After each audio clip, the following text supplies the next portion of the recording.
Kan kita hanya disuruh bergembira karena datangnya bulan Ramadan, gitu kan.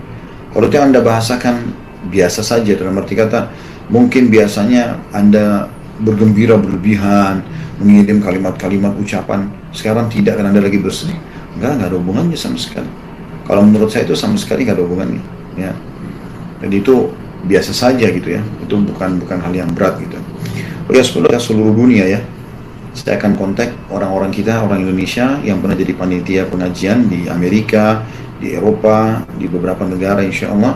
Dan kita akan komunikasi dengan mereka. Cuman saya lagi coba mengatur bagaimana pengaturannya di YouTube dan di Instagram masalah itu insya Allah. Mudah-mudahan teman-teman nanti bisa mendengarkan langsung tentang bagaimana keadaan di Italia, bagaimana keadaan di Eropa secara umum di saat pandemik seperti ini, bagaimana keadaan muslimin di Belanda dan seterusnya, begitu juga di Amerika dan negara-negara yang lain insyaAllah. Bismillah. Didoakan saya supaya bisa berjalan itu ya. Selanjutnya, Assalamualaikum warahmatullahi wabarakatuh. Bagaimana cara kita membantah masalah dukhan yang katanya akan turun pada 15 Ramadan? Saya rasa tidak usah Anda bantah itu dan jangan Anda terlalu pusing dengan itu ya. Karena ini nanti akan jadi masalah baru. Ya, Anda tidak punya ilmunya. Ini harus ada ilmu khusus gitu ya. Dan ini sudah mungkin yang kalau nggak salah ini pertanyaan yang keempat atau 5 kali sudah saya jawab. Bahwasanya tidak ada dukhan itu kecuali kalau yang dimaksud dukhan dalam hadis ya, Juj Ma'juj ya. Kemudian terjadinya longsor besar di tiga Juj Ma'juj ya. Kemudian terjadinya longsor besar di 3 wilayah di Jazirah Arab, di timurnya, di baratnya ya. Kemudian baru 100.000 ke anggota keluarga, namun beliau mau bayar 400.000, boleh saya terima nggak Ustaz? Kalau bukan syarat dari Anda gitu kan, saya ini 350.000 saya kasih, dia mau kembalikan, udah saya mau bersedekah, saya mau kasih tambah 50.000 dari dianya, itu nggak ada masalah, itu sedekah 50.000-nya. Yang riba kan kalau Anda pemilik piutang, Anda dari awal memberikan syarat itu, nah di situ baru tidak boleh ya. Assalamualaikum warahmatullahi wabarakatuh. Bagaimana hukumnya investasi syariah online mudharabah yang diklaim halal dan di bawah pengawasan MUI? Saya belum tahu itu. Saya belum tahu. Mungkin butuh saya pelajari ya. Mohon maaf. Assalamualaikum warahmatullahi wabarakatuh. Ustaz, mohon dijelaskan mengenai bekerja di kantor pajak. Bagaimana hukum gaji yang didapatkan untuk menafkahi keluarga? Jazakallahu khairan. Ini ada rinciannya. Kalau kantor pajak itu memang pendapatan yang ada di situ, saya pernah tanyakan kepada Syekh Ziyad masalah ini ya. Bagaimana kalau orang bekerja di sini? Maka kata beliau, dilihat sekarang. Kalau memang dasarnya yang ada di situ yang dilakukan adalah semuanya kebaikan, dalam arti kata memang untuk maslahat umum ya.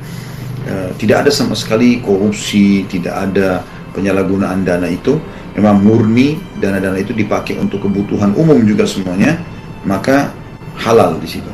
Tapi kalau di sini dipakai bukan pada tempatnya, ya, tidak diberikan kepada masyarakat, malah disalah.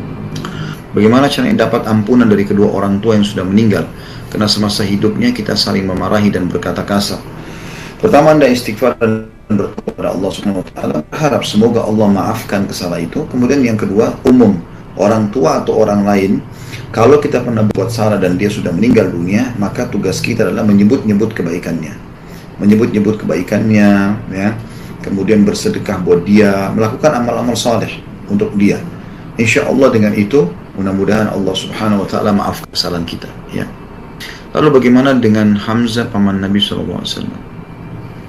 Saya lupa tadi apa yang ditanyakan ini. Oke, nanti insya Allah itu. Salam, apakah asap motor termasuk mendolimi orang di belakang kita? Kalau Anda sengaja, ya. Anda sengaja ganti knalpot yang ribut sehingga orang terganggu, bisa berdosa itu.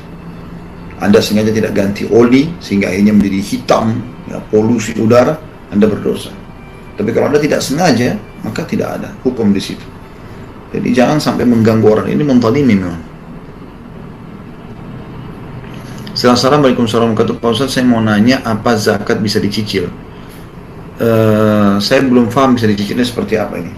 Kalau yang penanya Anda ini bertanya maksudkan adalah saya punya zakat misalnya 100 juta atau 50 juta. Dalam mengeluarkannya saya cicil. Mungkin itu yang dimaksudkan. Maka iya, nggak ada masalah. Misalnya saya bulan Ramadan zakat. Kemudian saya mulai keluarkan Ramadan, dan sisanya di bulan Syawal. Apa boleh? Boleh saja. Tapi tetap lebih afdal Anda habiskan di masa haul itu. Kan zakat itu di masa haul. Di masa haul itu ya masa tadi ini ya. Masa apa namanya?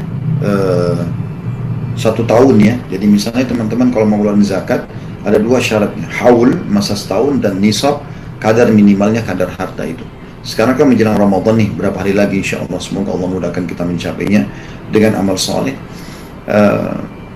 Maka misal Anda niatkan dari malam ini di ruangan Anda masing-masing, Anda niatkan waktu yang lalu, ya, waktu yang lalu, Ramadan yang lalu adalah awal haul saya. Berarti Ramadan nanti ini sudah masuk haul, berarti Anda sudah memenuhi syarat yang pertama. Yang kedua adalah nisab, kadar minimalnya. Kadar minimal zakat itu 85 gram emas. Kalau mencapai itu Anda keluarkan 2,5%-nya.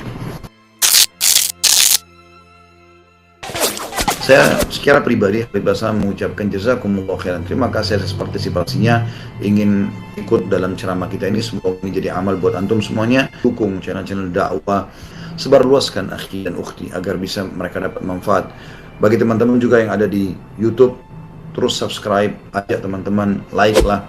Hanya dengan sedikit tombol saja maka Anda dapat pahala besar ya. Dan sekali lagi, bukan cuma channel saya, semua channel yang bermanfaat, semua channel dakwah yang baik, dukung akhi dan ukhti.